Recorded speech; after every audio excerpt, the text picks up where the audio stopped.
Hello and welcome to the channel, it's Irad, and today I'm going to review for you a game that many of us have been waiting for a long time. At least that's the impression that we can have, given the fact that by the time I'm writing this video, over 4 million people have wishlisted this game on Steam, making it the most wishlisted game on the platform right now, and that game is Manor Lords.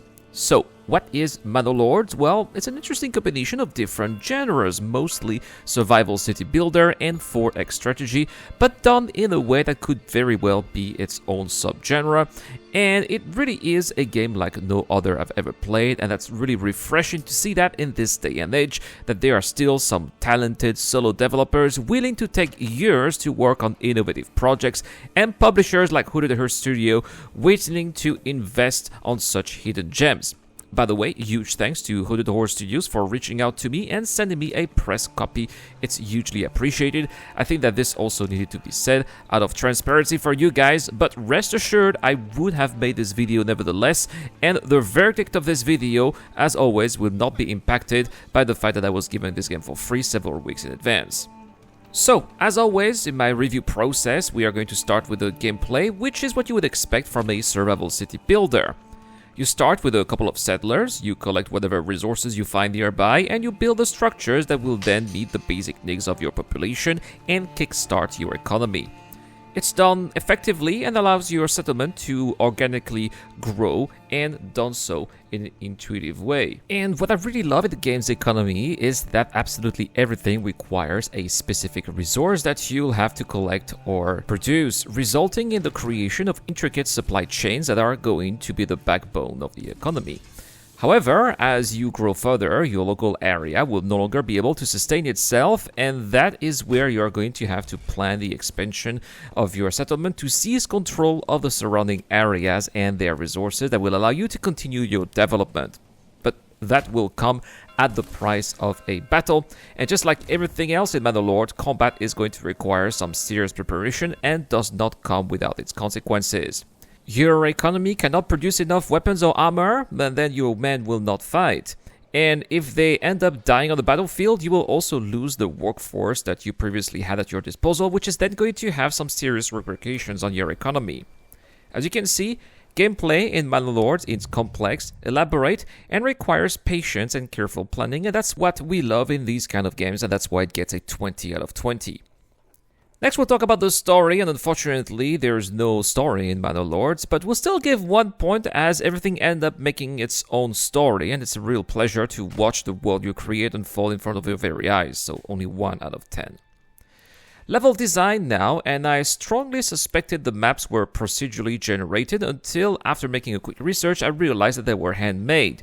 That being said, the maps look convincing enough to appear realistic and feature a variety of landscapes ranging from meadows to plateaus and deep forests. It does lack rivers and lakes though, and that's a shame because it would have added some interesting additional gameplay features and would have looked even better, so level design therefore gets an 8 out of 10.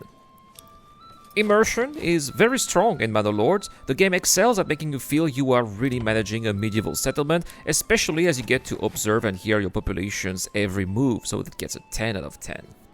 Sound is also excellent. You will hear every sound effect imaginable in the game, from the grunts of the workers to the construction noises and even the wind blowing on the foliage. The music is gorgeous too. I just wish that the people would have had more lines to say here, but I'm just nitpicking. It's not going to affect the score of 10 out of 10.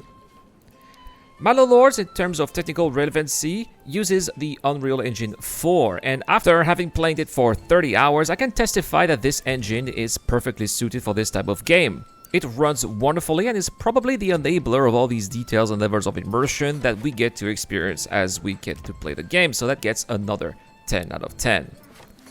Talking about graphics now, and that's very simple. I've never seen a game like this detailed and this beautiful. How can what's best out there not get the best score possible? 10 out of 10. Next, let's talk about the money's worth. At $30, the price is a bit steep given the fact that it's an early access. That being said, with all the money the solo developer is going to make, I hope he is going to build a studio that will help him take this gem to a version 1.0, and that Hooded Horse Studio will give him a fair share of that money for him to be able to do so. 8 out of 10. Finally, we'll talk about the potential of Manor Lords, which is huge. There's just so much that Magic Slavic can do to build upon this initial release. Of course, we're talking about additional content such as new maps, but possibly new features like a day and night cycle, or even actual AI building their own rival towns. Manor Lords is definitely promised to a bright future and gets once more a 10 out of 10. To conclude, we can say that Manor Lords is a once-in-a-decade release that has the potential of redefining a genre that's been sleeping on its laurels over the past couple of years. It reminds me a lot of Banished, another indie game made by a solo developer that back then too pushed back the boundaries of what was once thought to be possible. As I'm writing this review, the game is rightfully so doing extremely well on Steam, breaking all expectations, and it certainly exceeded mine as well. Manor Lords earns a high score of 87 out of 100 and would certainly have been in the mid-90s if it had featured a story-driven campaign. Even a little one would have been fine. With that comes the end of this video. Thank you so much for watching. Tell me what you guys think of Manor Lords. Have you played it? Are you interested in playing this game? How much would you give this game? Tell me everything in the comment section down below.